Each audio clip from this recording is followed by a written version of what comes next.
ꯑꯍꯥꯟꯕꯃꯛꯇꯗ Meerel Gi Mingselna mayambu ikok nona taramna oksari mayangi mafamda khudol tamjanabagidamak ngasi Sanarembi gi season 2 Tarengleibi gi 33 suba saruk ado poduna laksari wari asitaminaraga kari oirakpa kari thorakpa haibado haugjik mayam punna khangminarasi amaibi tampakna hairei nangsu aigi isa sebokni tharo nangdi inthi nungaina tangkhul nurabi sabagi lairondo fajana sinpha puba ngamdri tangkhul nurabi saba haibasi yamna luyi hekta pangsada sajinba yadi miya mamang asida chopagadra haiduna angaubido chanbani aduga nangna khangadaba wafam amana amaibi haibisidiko nipa natragana nupi haina topna khaiba leiti taibang mapu mana nongdam labani nangna khaliba ado aranba wakhalni mahakna nupa amaibi fana oidunasu mahakna lauktabada kongkangani haibadi kanana haino nangonda nangna ngangliba sing ado tharo oibe yaroidaba wafamniko mibu aduk hanthana khanganu nangsu isam chama nupi natti nangi nasil aduna tabada aki tujunglaba wahai sing adu kangbadi paksadeko amaibi tampakna amaibi tharobu thina sairi amaibi tharosu ngamnaba khummi makhoi anigi matau aduda tangkhul nurabi sagani haiduna khanjaramba angaubi ado tangkhul nurabi saroigi haiduna masil thokna kangthurakni mahakna maram oi lai harauba asi kaihaningdi hairi namdana amaibi tharona tangkhul nurabi adu sari numitugi lairoi ado wakhal nungaita mahakti yaudabadi yadabanina laisang masi amada tuminna tasinduna wakhal nungaita famduna laikhre nongalamdai matamda lai haraubasu loirakli maikei mari aduda amaibana lik sari asi haiba laironna maikei mari adu silakli adumna lai harauba adu loisinkhri thagdok asigi matung amaibi tharoga tampakasu nungaina khidaba ado phanakhri lanjadrabi isam chamjabi tampakni masa sebok singbu amatu oiba mityengda loinamak yengi thagdok adugi matung khana chaina thokhraba matung amaibi tharosu haiba inbi amadi oirakli mama guruna haiba wado loinamak ngakpa hauri pena saurensu anamba matamda tharo amadi tampaka adumak polli tharona saba jagoi ado ayambadi chaurena pena khongi nongmugi numitni amaibi angaubi ado numit ado mayumdagi khara thenglapna jagoi tamba lakpani mahakna amaibi tampak hoigi konthong mapa adu yorakpada tharona jagoi saraga chaurena pena khongba ado laptakna uri amaibi tampakna tharona thawai tana sariba jagoi adu yengnaga noksei makhoi ahumna tawba matau adu uraga angaubi ado makhong thangjinba thokthri sap leptuna lei tanja aduda angaubi gi tunglumdagi mahu puba lingi saklo lawba pena angau tondo angaubi kauraga asum hairei tu yengo namit anido lapthuktuna yengo ada tawrisi nangsi uridana nangi namangda nahan tharosi nama gurusina nangdi nupa amaibini nungai khiroi haiduna chaisinabani ngasina nang laktringai sida harauna kayada harauna leiriba pena sauren so mangai angaubi nangi mangdana ama aduba nangi tungdana ama kanana bu puba thangba ngamdoino as aidi makoy nangi nafamda tawribasi khalurabadi nungaitida nangsi mayamdagi khwaidigi makha thabiri haiduna sananing mamongda sanabiri masigi khalurabadi aidi nungaiti amaibi angaubina hairei kaino haisibo ojapena angautona makhoidi amatani makhoidi matam anambada adom punbani nangdi ngarang nahantani aidi makhoiga loinarakpasi sahi lisang kaya amani nangi pena khongba sauren haisi araiba mi natenhi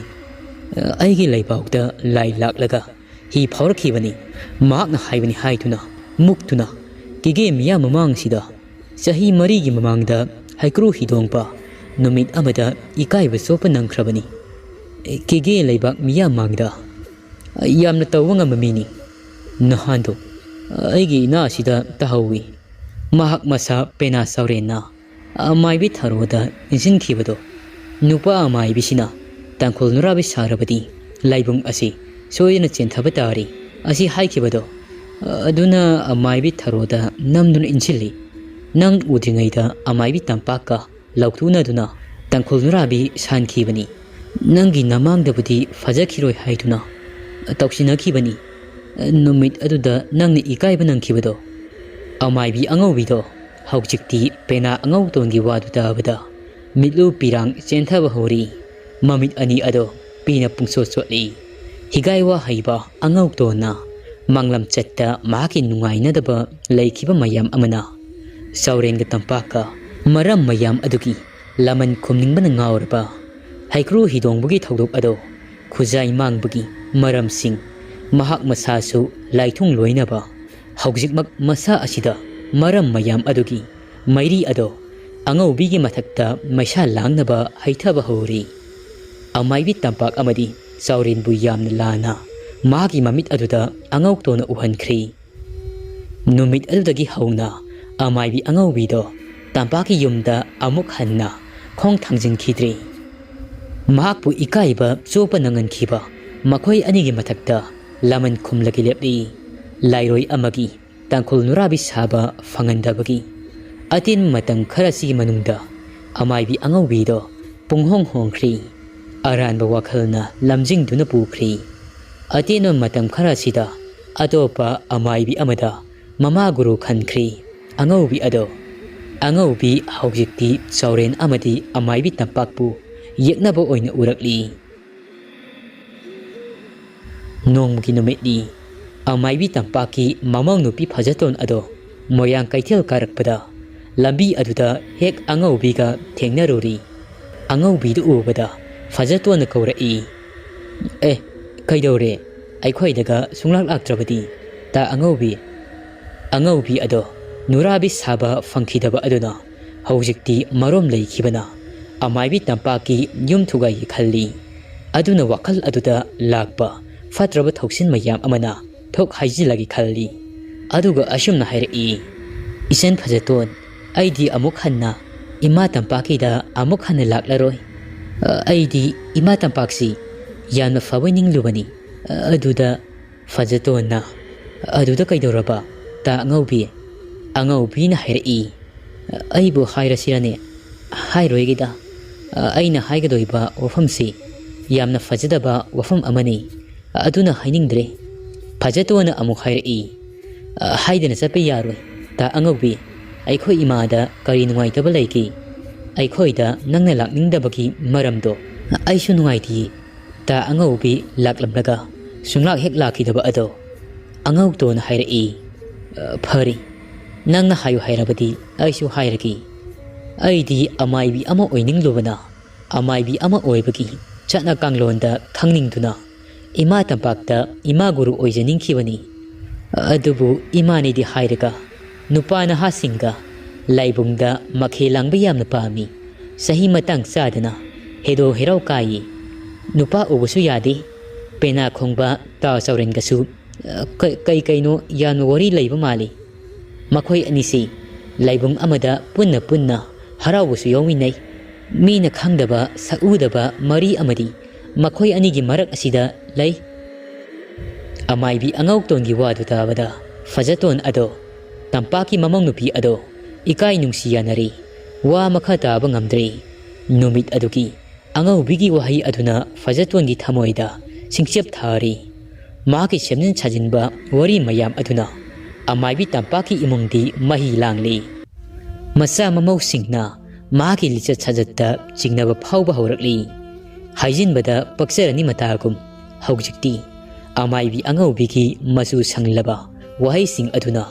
mahaki imungdi tapna mai chatpa hauduna kangkhong sahelli masa mamau singi madau ado wangang sangangtuna maram oi amaibi tampak ado lanjadabi ado amaibi sinpam ado thadoktuna mayum thadoklaga loibi sing amada saidongduna maki mapam lamdamda laikhri matam kaya amuk khanna lai haraubada kongul takhidri migi imungi kangkong sairaga asuki matik harauzaki amaibi angaubi ado amaibi tampak ado mayum thadoktuna chatkhri tabada angauk tonsu haraubna loiri hausik imung ama thugairaba matung sauren hoigi imung ado kainaba sinba horakli fatraba hikap dikap kaya tawtuna angauk tonga tatok tasin tawtuna Sanarembi pokpi thabasu punsi pikhamnakhri haujikti haukraba thodok sing aduki wari pumba ado liba loiri amaibi tamuna wangamba amadi thambaugi mafamda wari sing adu taraba matung wangambana hairi adudi ima angaubiga karamna mayok yagani amaibi tamuna hairi wafam ase yamna lori maithak-tagi thangtharakpada ngaiba mana paibi yadaba khanga pangkak oiri maga hausik lamba hekta tawbadi yadri sanglaba sahi kayasi masak lotuna nakhoigi marak asida laisinduna lairakhibani nakhoina tawba thabaksi mahaki loina irai laina khangki loina oki haujikchu mahaksi nakhoigi mathakta fatraba thabak kaya ama tawgadabagi chap lepli mahaki khongthang asi amukta yengkiba tari thambongna hairi ima mi fatabagi hidaksi laitaba zatniko asum aranthida karisu khanthaba tawda mina haijinba lawtuna mahakna miyoi kaya ambu awafumda tahanbadi chumdabra khalli masulanganida nurabi saba fangdi haidunabu asumna tawba haunabrani amaibi tamuna hairi isasa taibangmu semba mapu amadi layi asasatta lengli paliba pumbabu yengliba tengbanba mapu amadi lay mapu magi serak ado makoisu nongma natraga nongmadi soidana phanglakani ngaiba kallu isasa laigi wayaldi soidana phangani ado isasa ima ngasi aing asimuktadi lai khoiramgi masa ibema lairimbi ima magi mafamdagi nakhoigi yumdagi fatabasing asi maru fangna mangan khinaba kaidoba yabagi haibado yenglagi aduga wafam amana hayengdi kalengi nongma panba numitni ibado moirang thangjing haraubasu hauragani nama aisu hayeng lai ikau khatba ado nangnaba soidana lakani amaibi tamugi wahising adu tabada thambau amadi wangamba ado puksel khara amadi chaukthoksai makhoi anisu ngaihak amaibi tamuga kaidoba yabaga haibado kupna khantharaga mayum maikei pangkhri numit adugi athingba ahingni amaibi tamu ado lairembi masa ibemabu taiba haurakli imung asigi awaba kannaba ima magi mafamdagi pauktak lauramni ima mahakna tatnaba numit amadagi fataba thawaising asi tanthokpa hauba yari haiduna singo mapau pirakli ashomdana ahingi matam adumaktada angaubi ado lamhang amada mathanta thangol maya samagni panba amapai moirangi kheba pung tan lai kheba pung adugi manakta u amada thangol maya aduna lairon amason u aduda mayek ama haklai aduga ashumna hairi u nangsu mana kanglo thawai masu mayon kanglo ura fukpagumna thawai mirel nangsu fukpangamlagi khangloidrado kanano ama aina sur thattuna soidana hatkani kana hasigi haigi lambi asida yelakpa angaupina masil aduda lairol ama solaga u adugi makhong aduda thangol aduna mayek ama hakluba matamda mana punglaba upal adugi una pumba ado loinamak kenkhri mitna kuppada athingba ahinga oiri lamhang oibana nungsit kaya amasu sitli torbung lamjang namiba mata loki khagonba ahing aduda makhelang sitli amamba ahing aduda u adugi makhongda fatrabi Sanarembi thawai amadi thambalgi thawai ado pairakli Sanarembi Tawaina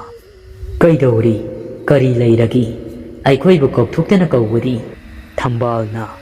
Maramdo Sasat Hairo Kaidoragi Amuk Ungduna Lairiba Atudi Kari Hainingino Angau Bina Hairi Haying Inung Tain Ngalabadi Ibudo Moirang Tangjing Haragusu Haugadori Aina Nakoi Nafamda Karamba Wafam Sinaki Bagi Sanarembi Tawain Hairi Lai Harauba Tugayu Haiki Tambalgi Tawaina Amu Hairi Adubu Kayam Luba Tabakno Yamna Laikravazanida Hayeng Harauba Homni Haido Hayeng Mak Tugayaga Loiri Adubu Kayam Luba Tabakno Angau Bina Hairi Taha Hekta Pangtokpa Yaba Tabak Nati Yamna Haisingna Taugadabani Kige Miyam Pumba Asi Aki Akang Pigadabani Aduga Matang Sarabadi Tawai Sulaugadabani Kanglidana He Tawai Nakoi Labagisu Aina Sapuk Sabani Huangam Bohoi Imung Manum Ado Tum Namang Takangadabani Tapna Amam Tang Oina Paithara Kadabani Lem Tukpa Yaroi Kangligo Amaibi Nung Salai Mana Tarengleibi Tawada Sizinariba Taring Adugi Lairon Ado Aigini Lairon Adugi Mapu Ado Aina Oirabani Tarengleibi Adusu Aigi Tari Taring Asida Aigi Yeknaba Pumba Ado Aina Mari Tasinduna Laigani Asi Hairaga Angaubi Ado Matanta Pena Noksai Tawai Ani Adu Mehak Lairaga Mahum Adudagi Mangkri Matangi Numitni Loktak Isama Palsu Itak Horakli Kwaktagi Nungsit Namiba Torbung Lamzawi Namiba Kagodba Anido Ayuki Yenda Aduda Sitpa Horakli Kalen Ginongapanba Yai Faraba Numitni Ibudo Moirang Tangjing Harauba Haugadawri Kigi Pokpa Sorarin Ibudo Moirang Tangjing Masanuk Taloi Ahal Koimom Lairima Koire Laima Ibiema Sukam Tanbada Wangambi Laya Tanbada Watimbi Pandri Mimang Fambi Taumai Mapal Tanbi Nong Sudana Sechotbi Nungsa Sadana Paukangbi Palot Lamloi Tanbi Koinau Mata Singna Songkibi Masanok Taloi Atombi Ayang Laima Panthoibi Madu Thongnang Laima Thabirel Seloi Nabi Malang Seroi Nabi Kongon Iroi Nabi Namu Taibang Mishembi Mathau Mangam Thauyangbi Kumja Kumjing Thagonbi Loidam Thayam Nungkonbi Thauram Thaudang Thaupubi Masanok Taloi Ahumna Harau Mathoi Kajari Tangjing Laikol Ado Mine Thangkok Tinkri Kige Miyam Pumba Ado Ibudo Magi Ikau Khatnaba Sema Saba Thaurang Pumba Loikri Ibudo Moirang Tangjingsu Sana Pambal Thak Aduda Masanau Taloi Ahunga Loina Duna Famdingna Kige Miyam Aduda Koyum Mityang Tangjumba Ado Yeng Tharakli Phajabagi Mapa Laikhidri Ibudo Tangjing Laikol Ado Amaibi Tamusu Lamle Ningthau Khongdagi Ibudo Tangjing Laikol Nungda Harauk Sakset Tamnaba Khongdoirakli Kumsi Kumzagi Oinadi Kalen Thagi Humni Panba Nongmaijing Numitni Ikau Khatnaba Thaurang Tauri Harauron Asi Kum Ahum Sangna Pangthoi Kum Amana Yumfamni Kum Amana Lamthoi Kum Amana Khongsingi Masa Manai Singaloina Tuna Haujikti Lai Ikau Khatfam Moirang Turelgi Nanbi Marilda Lai Ikau Khatnaba Amaiba Amaibi Amadi Kige Miyam Pumba Ado Masa Manai Oiba Sing Ado Khongdoi Ihul Tamlakli Amaibi Tamu Ado Haujikti Mahakna Laiji Irol Nungdagi Thawai Mi Ado Ikau Naba Moirang Turelgi Nanbi Maril Hiden Mata Faba Amada Ningthina Family Lai Ikau Khatkadabagi Haujikti Ikau Khatnaba Haituna Amaibana Lairai Aduda Yu Khangnaba Haituna Utong Mapan Yam Khara Amaga Seng Utong Taret Ka Loina Tuna Lairai Aduda Yurai Khangli Turel Hairuksu Amaibana Thari Amaibi Tamuna Isai Pupaituna Tangjing Marjing Wangbrel Kaubru Maikei Mari Makta Sapu Haituna Jagoi Saba Horei Pena Khongba Labango do Handakti pena khongba yaurari Labango matam amada naha oiringai saurengi sebokni haujikti Labango ado ahalgi matam oiri pena Labango na pena khonglaga amaibi tamuna sapu jagoi sari laining thaumagi isai phudana langza mapalna langomni yasilli lairi mimagi isai phudana langja tretna langomdi yasilli hiri lang oiduna amaibi tamuna semi laron ahungi mathakta sing khara ama hairaga madugi mathakta makul pikna hutlaga yerum aduda konyai haplaga aho makul aduda langtrai matol ahum thitlaga la aduni yom sillaga mapal ado payana punduna khayom semi lining thogi la sing aduna ukkani aduga lairinbigi la sing aduna longani asumna moirang nanbi turil hiden mata faba amada khayom laktuna ikum itari amaibi tamuna angakpani sarik chomjau pai adumna itaba horakpada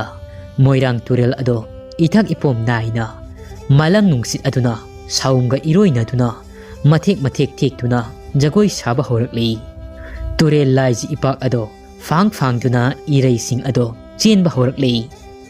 turel layai mapal aduda hainam lainam su silakli nungsit ki saum aduna maikai mari ado sitli turel laiji ado mafam khara amada marai tasin badawna tawrai senpot laipot pairiba kege miyam ado turel laiji irol nung aduda munna yengduna lay leptana nungsit sitpa marak aduda amaibi tamugi mamitta soraren gi laibakta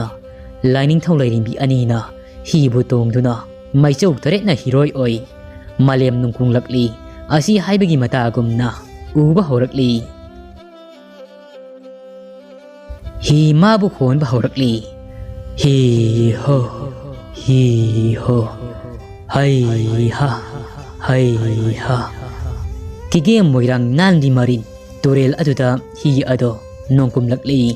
hi aduda lining thaulairimbi singki thawai Meerel sing ado tongduna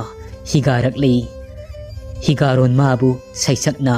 hi aduda ibudong moirang thangjingna thawai Meerel ado itamlakli adumna lakpa aduna thawai mi ado langja hiri aduda ikauna turel laiji ising soktuna amaiba amaibi mayam ado masa manai oiba singa harau khutek tamduna thangjing laikolda panglakli haujikti isaipu oina iratuna thangjing laikol aduda thawai mi yaoraba chapu ado ikau fina yetuna amaibi tamuna mafam sana thamkhri amaibi tamuna ibudong mabu tairakli ibudong mabu thaunirakli he ibudong moirang thangjing koirel ningthauba paloi tambalai ningthau lokta khurum tongbadi pangna tampak koibo singu sorarin awang panggang yuriemba nakum kumaurak ledo natha thaurak ledo thamna lairapan samu sagau pan bagi tonglen laisang pangi ikum taruk ariba wauk tarungna ikai bagi singu nangi harauk sakset ka bagi ngasi kora wasida singu lairang katchari haigi laigi lamandi sunglen lilen khadagi taibang nasa nasu oiba pumbabu afa yaifaba pinabiyo ko singi na manaw tam oiba nem takhiba kege moirang leipak asida numidang waigi matam oirakpa thangjing laikoldi asuki matik yengbagi pen manai khidri fajabagi hainingai mapa lai khidri paithalo ki singthang landuna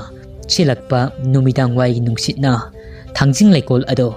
ingna mengna sanagi mathak aduda tampa thilankhri ibudo moirang thangjing masanau taloi ahungal loina tuna harau mathoi ka jari thangjing laikol ado punglang hiklangi harau ba yengba lakpa miyam aduna thangjing harau ba hauri tabada maikai kiyada laiba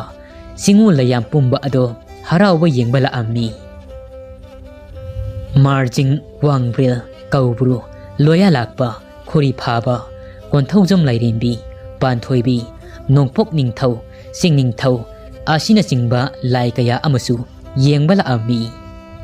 Thangjing Laimang aduda Pena Khongba Labango na Moirang Karnajit gi wari ado saisakli. Pena Labango na Pena saisak tamgani tabada kege miyam ado irang langi. Amaromdana Jingulai Singdanati Thangjing Laikol Tamna Satuna Ibudaw Moirang Thangjing Harauba Yengna Bahaituna Usik Mayam Amasu Irang Langi Nongyay Thongbu Hangbadi Naukhem Sek Loktak Uthum Thumbisa Uthum Kawisekla Ado Yaurakli Urit Sangutin Kre Chandrang Tengun Farakli Nganu Khara Sinpakpi Lamka Nga Urok Ura Ushay Tingi Uthichu Yenaw Kangkruk Kawisekla Su Yaurari Sekla Mayam Adu Lakpu Ubada Tauruk Urel Lairami Umu Kawisekla Na Tauruk Urel Kaubi Sekla Adu Ubada Ashum na Hairi Makoy gi Marolta Urel Nangdi Satlaroidra Urel na Hairi Aidi Satpa Yadri Nombi na Balaitri Nupi Wangon Sangda Sangkiyi Tauruk Urel Lehauri Sekla Mayam Adu Haunaduna Pairakpana Moirang Kulak Yaurakli Moirang Kulak Yaubada Uring Konthong Kaubi Sekla Matay Manaw Ado Kanaduna Lairami Uring Konthong Amomna Koy Bay Koy Ba Koyu Koyu Laba Aduna Sautuna Tina Sairi Amombu Uring Konthong Sekla Di Nipalu na Tausay Nangingba Kara Amasungangsay Sekla Mayam Ado Hauba Lakpa Ubada Uring Konthong Amomna Laba Adu Yengga Ashum na Hairi Lengo Satpiro Leipak Lai Uring Konthong Usek Laba Ado Mapang Lagta Tinkri Thangjing Laikol Tamna Pai Kri Moirang Kaitil Mapan Khori Nongthau Nganglo Yauksu Senglei Ngangkhal Khuyon Oksin Awun Pumtak Takri Wada Kaba Watolom Uda Kaba Utolom Luga Nonga Tukri Muktruwi Masa Kapagumna Usa Amata Hangdri Usek Mayam Ado Tongkibana Moirang Sayam Pokbi Ado Masa Mayam Ado Puraklaga Thangjing Harauba Yengbala Amni Khara Sangi Haituna Miyam Marak Aduda Lichin Kri Makoidum Miyam Marak Aduda Mang Thaduna Fam Kri Moirang Miyam Adu Langbana Angakpagi Masakni Makhong Makut Ado Maring Maring Chatpa Chatpa Hayakpagi Lakna Fanaba Ngamdabagi Angang Ningay Kanbagi Angang Masen Punabagi Nupi Angang Kapna Launabagi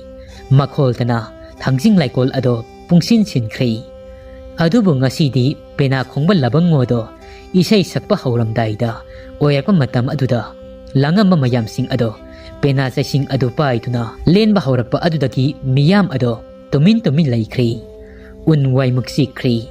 Tiliba Miyam Marak Aduda Arubi Amadi Warubisu Thangjing Harauba Ado Yengbala Ammi Arubi na Hairi Pena Labango Haisi Asigi Mamay Kuiba Yung May Panba Hanuba si Oire Warubi na Sanarembi gi Madaw Saurengi Sebok ni Asi Araiba Pena Khongbanati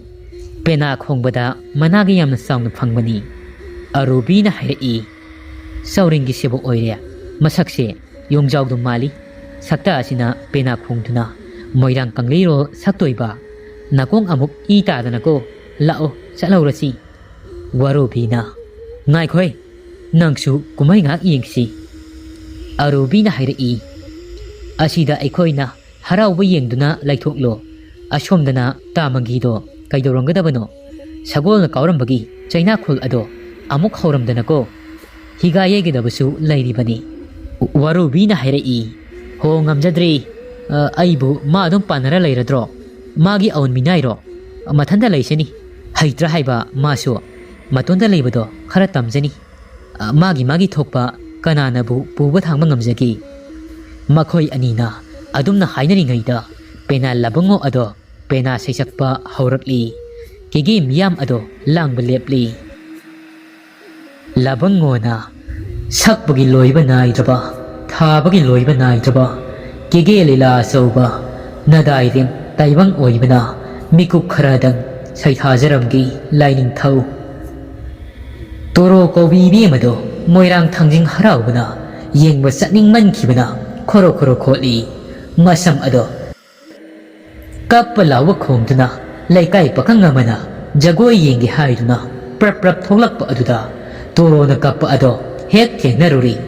มารำการีกินหังลูบดาตัวโรนักให้อีไล่ปะกุไม่ตัววสีตาดาไอดีเย่งนิงีอดบุอิสัมมาสินะให้ปีตาบุติงเดียบะปะขังอดุนะให้อีไอบุงฮิดักตักปีกีโอข้างมาใครดีติงกันนี่ปักติงมักที่ให้งำดีอุรกสมบัลมาฮีนี่สุยอดุกยานารุอดุกกังเตยระตัวระกะอากูนบดานับสิลโลปะขังอดุนะตักวิวปุ่มบะอดอตัวโรนะทับกโอยนับปังทุกลีซ้ำอดอนับสินครีฮาราวจารีตัวโรอดอมาฟิมารอเซตุนะทอรักลีตัวโรอดอที่นุ่งไงกี่หายนี่นารันไซนกี่หายนี่ตัวโรกี่อุยงลาวายเข็งพัมดาหายมายามมาองครีหายอินบิตัวโรอดอเกเกมยามลักตาตินครีตัวโรกเอาบิอดอสาวสา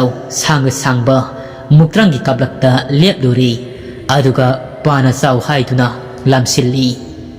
ตัวโรกิปานาคงสังบีจาบดามุกรังกิมาไม่อดอนอกสังงางีอ่างบะอีขิงกับปังกักโอยรีอันนี้อดุเยงมาดากุไม่โอยครีอาชุมเนเป็นอาลาบังโอนาสักปะมวยรังกังเลยโรกีตัวโรกิมาตังอดอทวายตานาตารัมมีวารูบีอารูบีอันนี้อดอเป็นนางไงหักตารัมละกะมังกีกิมาทันตะเลหาวบะอดอนุงไงตราทุนาอันนี้อดอมาคุยนเลยบะยุมอดมเดลาอีอารูบีวารูบีอดอเป็นอาลาบังโอนาทั้งจิงไลกอลอดุดาเป็นอาเซชักฮาวรีตำลำมีลาบังโอนาเป็นอาสาวริตาบดาชาวนิงบนาให้ฟังตะฟงขังดีมังกีอดอมากีมาปะอังเอาตัวนิหิงไงมาตำดาควายดิ้งยานักฮิดาบะมิสักอามันีมาตั้งสาริงเอชิดาอาฮกิมาตำกสู้โอยรักลี